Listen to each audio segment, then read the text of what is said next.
ஜனவரி 30 நாளின் மகத்துவம். ராம்நாத் முதல் சோமநாத் யாத்திரை துவக்கம் ராமேஸ்வரம். ஜனவரி 30 என்பது சாதாரண நாள் அல்ல. இது ஆன்மீகமும் ஜோதிடமும் ஒன்றிணையும் அபூர்வமான நாளாகும். இந்த நாளில் நடைபெறும் ராம்நாத் சோமநாத் யாத்திரை துவக்கம் பகவான் சிவனின் அருளால் கர்ம நிவாரணத்திற்கான மிகுந்த சக்தி கொண்ட நிகழ்வாகும். ஜனவரி 30 அன்று ஆருத்ரா நட்சத்திரம் வருகிறது. ஆருத்ரா என்பது பகவான் சிவனுக்கு மிக உகந்த நட்சத்திரம். குறிப்பாக ருத்ர பூஜை அபிஷேகம் செய்ய மிகவும் சக்தி வாய்ந்த நாள். இந்த நட்சத்திரத்தில் செய்யப்படும் வழிபாடுகள் ஆழமான கர்மங்களை நீக்கும் சக்தி கொண்டதாக நம்பப்படுகிறது. இதற்கு அடுத்த நாள் புனர்வசு நட்சத்திரம். அது பகவான் ஸ்ரீராமரின் நட்சத்திரம். சிவன் ராமர் அருள்கள் தொடர்ந்து இணையும் அற்புதமான தெய்வீக சேர்க்கை இது. மிதுன ராசியில் சந்திரன் குரு சேர்க்கை. இந்த நாளில் சந்திரன் குரு வியாழன் மிதுன ராசியில் இணைகிறார்.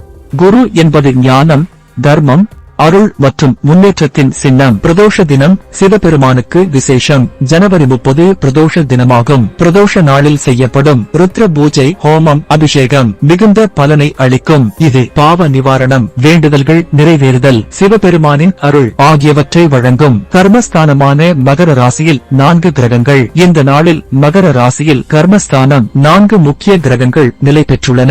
மகரம் என்பது செயல், பொறுப்பு, கர்ம சமநிலை ஆகியவற்றை குறிக்கும். இந்நாளில் செய்யப்படும் பூஜை, ஹோமம், யாகங்கள் சேர்ந்த கர்மங்களை எரித்து நீக்கும் சக்தி கொண்டவை. மீன ராசியில் சனி இராமேஸ்வரத்தின் தெய்வீக இணைப்பு. சனி பகவான் இந்த நாளில் மீன ராசியில் இருக்கிறார். மீன ராசி என்பது நீர் தத்துவம், சமுத்திரம், மோட்சம் ஆகியவற்றை குறிக்கும். ஜோதிட ரீதியாக மீன ராசி இராமேஸ்வரம் என பொருந்துகிறது. இந்த நாளில் கடலில் புனித ஸ்நானம் செய்து ருத்ர பூஜையில் பங்கேற்று 12 ஜோதிர்லிங்க தீர்த்தங்களுடன் அபிஷேகம் பெறுவது முழு கர்ம நிவாரணத்திற்கு மிகுந்த புண்ணியம் அளிக்கும். இந்த நாளில் தங்கள் நலனுக்காக சங்கல்பம் செய்த அனைவரும் தங்களின் கர்ம பந்தனங்களில் இருந்து விடுபட்டு பகவான் சிவனின் முழு அருளை பெறுவர்.